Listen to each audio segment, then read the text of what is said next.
পাশে কাটবো, ওই পাশেও ব্লেড, এই পাশেও ব্লেড।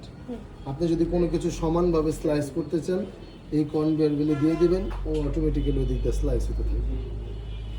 আর এই পাশে হলো আপনার আদার্স যে সবজিগুলো আছে, কিউব করতে চান, স্লাইস করতে চান, কুচি কুচি করতে চান, এই পাশেই করতে পারবেন। জুলিয়ান কাট করা যাবে?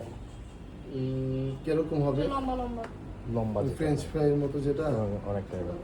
ওইটার জন্য আলাদা একটা মেশিন লাগবে, এই মেশিনগুলোতে এটা হবে না। আরেকটা মেশিন থাকে আপনার 3টা সাইজ কাটা যায়। না, ওইটা দিয়ে শুধু একটা সাইজই কাটতে পারবেন, ওইটা যে মেশিনে হবে। ওটা 2,80,000 টাকা পড়বে। ওইটার একটা ডাইস বানিয়ে নিতে হবে, 35,000 টাকা পড়বে ডাইস। আর এটার প্রাইস কত পড়বে? এটা বললো 2,20,000 টাকা, এটা হলো 1.5 লাখ টাকা।